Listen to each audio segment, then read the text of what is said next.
आप सभी को जय मसीह की। तो आज हम बहुत ज़रूरी बातों और प्रकाशनों को जानेंगे। परमेश्वर का आत्मा आपकी मन की आंखें खोले। तो सबसे पहले हम जानेंगे कि पवित्र आत्मा हम कब पाते हैं और पवित्र आत्मा और आग का बपतिस्मा कब और कैसे हो सकता है और हमें कैसे मिलता है और अन्य भाषा क्या है। आपने इस बारे में बहुत कुछ और बहुत जगह सुना ही होगा, लेकिन अगर अंत तक इस वीडियो को देखोगे तो बहुत कुछ जान जाओगे और कंफ्यूजन में नहीं रहोगे, क्योंकि आपको पवित्र आत्मा और बपतिस्मे से संबंधित बहुत गहरी और महत्वपूर्ण बातें बताई जाएंगी जो आप खुद अनुभव भी कर सकते हो।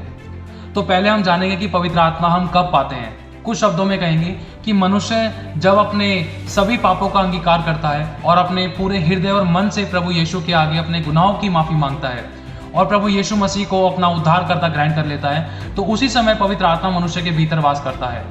पवित्र आत्मा भी एक व्यक्ति है जिससे बातें भी कर सकते हैं और हम सुन भी सकते हैं और महसूस भी कर सकते हैं, जो हमें पाप और पवित्रता और व्यवस्था के बारे में निरुत्तर मतलब सावधान करते हैं। और पवित्र आत्मा हमें हमेशा परमेश्वर के वचन ही पर चलने के लिए प्रेरित करते हैं, जो परमेश्वर के वचन के विरुद्ध जाकर कभी काम नहीं कर सकते। ये बहुत जेंटल स्पिरिट है, जैसे कि लिखा है कि आत्मा को ना बुझाओ, और लिखा है मत्ती 12वां अध्याय 31 से लेकर 32वीं आयत में। इसीलिए मैं तुमसे कहता हूँ कि मनुष्य का सब प्रकार का पाप और निंदा क्षमा की जाएगी, पर आत्मा की निंदा क्षमा ना की जाएगी।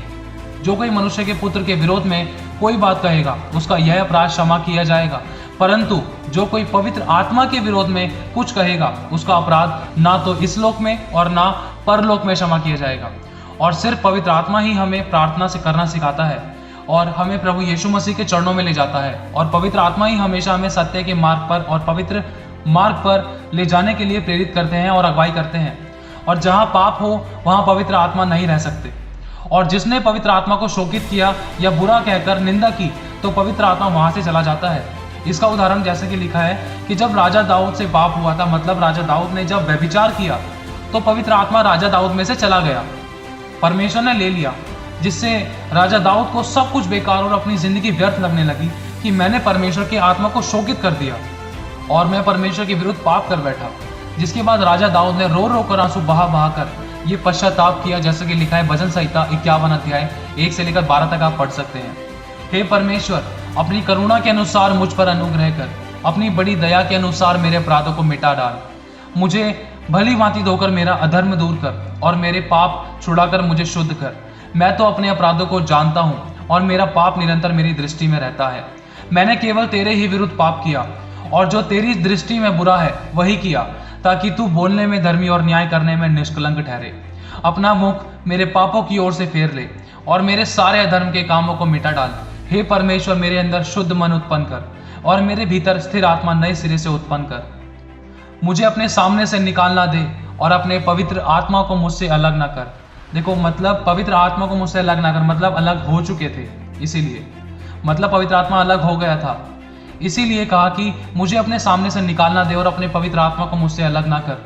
अपने किए हुए उद्धार का हर्ष मुझे फिर से दे और उदार आत्मा देकर मुझे संभाल, क्योंकि आत्मा शरीर के विरोध में काम करता है कि पाप ना करे और अपनी शारीरिक अभिलाषा को पूरा ना करे। और अब हम जानेंगे कि पवित्र आत्मा और आग का बपतिस्मा हमें कैसे मिल सकता है। इसके दो कारण हैं। सबसे पहला कारण, जिसके बिना दूसरा कारण संभव ही नहीं है, वो है पहला परमेश्वर की इच्छा और प्रतिज्ञा।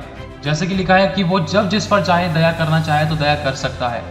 जब यहोवा देने पर आए और यहोवा अपना हाथ बढ़ाए तो उसका हाथ कौन रोक सकता है। जैसे कि लिखा है कि मांस और लहू परमेश्वर के राज्य के वारिस नहीं हो सकते। लेकिन एक जगह यह भी लिखा है कि बाबा हनोक और एलिया परमेश्वर के पास जिंदा स्वर्ग में उठा लिए गए, क्योंकि बाबा हनोक ने परमेश्वर को प्रसन्न किया और बाबा एलिया परमेश्वर यहोवा के सम्मुख उपस्थित रहते थे। इन्होंने परमेश्वर की आज्ञाओं का पालन किया और उसके कहे अनुसार किया। मतलब परमेश्वर की इच्छा, जब वो चाहे जिस किसी के साथ वो कुछ भी कर सकता है। और अब हम जानेंगे कि पवित्र आत्मा और आग का बपतिस्मा हमें कैसे मिल सकता है। लिखा है लूका 3 अध्याय 16वीं आयत में, तो यूहन्ना ने उन सबको उत्तर में कहा कि मैं तो तुम्हें पानी से बपतिस्मा देता हूँ, परंतु वह जो मेरे बाद आने वाला है, जो मुझसे शक्तिशाली है, मैं तो इस योग्य नहीं कि उसके जूते का बंद भी खोल सकूं। वह तुम्हें पवित्र आत्मा और आग से बपतिस्मा देगा। और लिखा है यूहन्ना 20वां अध्याय 21 से लेकर 23वीं आयत में। यीशु ने फिर उनसे कहा, मतलब किससे? अपने चेलों से, तुम्हें शांति मिले। जैसे पिता ने मुझे भेजा वैसे ही मैं भी तुम्हें भेजता हूँ। यह कहकर उसने उन पर फूंका और उनसे कहा, पवित्र आत्मा लो। जिनके पाप तुम क्षमा करोगे वे उनके लिए क्षमा किए गए हैं, जिनके पाप तुम रखोगे वे रखे गए हैं। ये सब बातें पिन्तेकुस्त का दिन आने से पहले ही हो चुकी थी। चेलों को प्रभु यीशु मसीह के द्वारा पवित्र आत्मा दिया गया, मतलब फूंका गया, जिससे उनकी समझ बूझ खुल गई। और जब वो 120 लोग एक साथ इकट्ठे थे तो पवित्र आत्मा ने पतरस को दाऊद का वह वचन स्मरण कराया, जैसा कि लिखा है प्रेरितों के काम पहला अध्याय 15 से लेकर 20 तक। आप चाहें तो पूरा भी पढ़ सकते हैं। अब हम पढ़ेंगे। और उन्हीं दिनों में पतरस भाइयों के बीच में से जो 120 व्यक्तियों के लगभग इकट्ठे थे, खड़ा होकर कहने लगा, हे भाइयों, अवश्य ताकि पवित्र शास्त्र का वह लेख पूरा हो जो पवित्र आत्मा ने दाऊद के मुख से यहूदा के विषय में, जो यीशु के पकड़वाने वाले का अगुआ था, पहले से कही थी। क्योंकि भजन संहिता में लिखा है कि उसका घर उजड़ जाए और उसमें कोई ना बसे और उसका पद कोई दूसरा ले ले। और इसके अलावा जब इन 120 लोगों पर स्वर्ग से पवित्र आत्मा और आग की जीभें आई तो उन सभी 120 लोगों पर पवित्र आत्मा और आग से भी बपतिस्मा हुआ, जैसा कि लिखा है प्रेरितों के काम 2 अध्याय 1 से लेकर 4 तक। जब पिन्तेकुस्त का दिन आया तो वे सब एक जगह इकट्ठे थे और एकाएक आकाश से बड़ी आंधी की सी सनसनाहट का शब्द हुआ और उससे सारा घर जहां वे बैठे थे गूंज गया और उन्हें आग की सी जीभें फटती हुई दिखाई दी और उनमें से हर एक पर आ ठहरी और वे सब पवित्र आत्मा से भर गए और जिस प्रकार आत्मा ने उन्हें बोलने की सामर्थ्य दी वे अन्य अन्य भाषा बोलने लगे। और उन सभी को कई प्रकार के वरदान मिले, जैसा कि लिखा है पहला कुरिन्थियों 12 अध्याय 8 से लेकर 11वीं आयत में। क्योंकि एक को आत्मा के द्वारा बुद्धि की बातें दी जाती हैं और दूसरे को उसी आत्मा के अनुसार ज्ञान की बातें, और किसी को उसी आत्मा से विश्वास और किसी को उसी एक आत्मा से चंगा करने का वरदान दिया जाता है। फिर किसी को सामर्थ्य के काम करने की शक्ति और किसी को भविष्यवाणी की और किसी को आत्माओं की परख और किसी को अनेक प्रकार की भाषा और किसी को भाषाओं का अर्थ बताना। परंतु ये सब प्रभावशाली कार्य वही एक आत्मा करवाता है और जिसे जो चाहता वह बांट देता है। और इसके अलावा जब किसी परमेश्वर के अभिषिक्त को परमेश्वर का आत्मा अगुवाई करते हैं तो सिर्फ हाथ रखने के कारण और फूंकने के कारण ही सामने वाला मनुष्य भी पवित्र आत्मा और सामर्थ्य के बपतिस्मे के अनुभव में आ जाता है, जैसा कि प्रेरित पौलुस के साथ हुआ था, आप जानते ही होंगे। और इसके अलावा हमें पवित्र आत्मा और आग का बपतिस्मा पाने के लिए जरूरी नहीं है कि पानी ही का बपतिस्मा लिया जाए, लेकिन यह भी मत समझना कि हमें पानी का बपतिस्मा नहीं लेना चाहिए। पानी का बपतिस्मे का मौका हमें कभी नहीं गंवाना है, क्योंकि लिखा है आत्मा, पानी और लहू ये तीनों हमारी गवाही देते हैं। लेकिन जब आपको परमेश्वर का आत्मा गवाही करे जब ही पानी का बपतिस्मा लें। और आपने परमेश्वर के कई बड़े बड़े दासों की गवाही भी सुनी ही होगी। और कुछ लोगों की भूख और प्यास और परमेश्वर की इच्छा के कारण लोगों को अपने ही घरों में आराधना प्रार्थना करते हुए पवित्र आत्मा और आग का बपतिस्मा मिल जाता है, लेकिन सिर्फ उसी को जो उसको खोजते हैं और भूख और प्यास से रखते हैं और परमेश्वर से मांगते हैं। और इसके अलावा परमेश्वर की दया और इच्छा पर भी निर्भर करता है, जैसा कि अभी आपको बता दिया गया था। और आपने परमेश्वर के दास प्रॉफेट बर्नार्ड जी की गवाही तो सुनी ही होगी। अगर नहीं सुनी तो आप नीचे डिस्क्रिप्शन में लिंक दे रखा है, उससे सुन सकते हैं, जो हिंदी में है। अगर आप सुनोगे तो खुदा का आत्मा आपसे बात करेगा। उन्हें कभी भी किसी ने सुसमाचार नहीं सुनाया था, लेकिन जब उनके साथ बहुत नाइंसाफी हुई तो प्रभु यीशु मसीह की मुठभेड़ इनके साथ हुई और ये उसी समय चंगे हो गए और अन्य अन्य भाषा बोलने लगे, क्योंकि उसी समय उनका पवित्र आत्मा और आग का बपतिस्मा हुआ। लेकिन उस समय तक उन्होंने कोई पानी का बपतिस्मा नहीं लिया था। और इसके अलावा हम जान सकते हैं प्रेरितों के काम 10वां अध्याय 42 से लेकर 47वीं आयत तक। और उसने हमें आज्ञा दी, किसने? प्रभु यीशु मसीह ने चेलों को आज्ञा दी कि लोगों में प्रचार करो। किन लोगों में? जिनको यीशु मसीह का वचन नहीं पता, जिनको पापों की क्षमा नहीं मिली है, उनमें प्रचार करो और गवाही दो कि यह वही है जिसे परमेश्वर ने जीवितों और मरे हुओं का न्याय ठहराया है। उसकी सब भविष्यवक्ता गवाही देते हैं कि जो कोई उस पर विश्वास करेगा उसको उसके नाम के द्वारा पापों की क्षमा मिलेगी। पतरस ये बातें कह ही रहा था कि पवित्र आत्मा वचन के सब सुनने वालों पर उतर आया और जितने खतना किए हुए विश्वासी पतरस के साथ आए थे वे सब चकित हुए कि अन्य जातियों पर भी पवित्र आत्मा का दान उड़े लगाया है, क्योंकि उन्होंने उन्हें भांति भांति की भाषा बोलते और परमेश्वर की बड़ाई करते हुए सुना। इस पर पतरस ने उनसे कहा, क्या कोई जल की रोक कर सकता है कि ये बपतिस्मा ना पाए जिन्होंने हमारे समान पवित्र आत्मा पाया है? और कई ऐसे परमेश्वर के प्राचीन अभिषिक्त जिनको भी यही पवित्र आत्मा, अन्य भाषा और आग का बपतिस्मा मिला था, तो परमेश्वर ने उनके द्वारा धरती पर बहुत बड़े बड़े काम किए और परमेश्वर ने उनके द्वारा और भी बहुत से अभिषिक्तों को खड़ा किया और परमेश्वर का आत्मा उनके द्वारा इस धरती पर बहुत बड़े बड़े रिवाइवल मतलब जागृति को भी लेकर आया और वो भी उम्र और परमेश्वर की इच्छा के अनुसार मसीह में सो गए और कुछ अभी भी जीवित हैं। लेकिन हमें फिर भी सिर्फ परमेश्वर और वचन ही पर भरोसा रखना है, क्योंकि परमेश्वर अपने वचन के विरुद्ध जाकर कुछ नहीं करता। बस इस बात का ध्यान रखना। और इसके अलावा एक और अन्य भाषा वो होती है जो लोग समझ पाते हैं।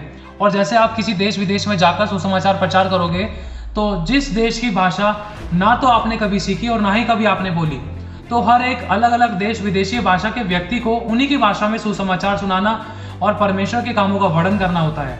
ये होती है। और अब हम दूसरा कारण जानेंगे कि पवित्र आत्मा और आग का बपतिस्मा हमें कैसे मिल सकता है। तो दूसरा कारण जो कि हमारी भूख और प्यास और परमेश्वर के साथ वफादारी और हमारी प्रार्थना में मांगने पर निर्भर करता है।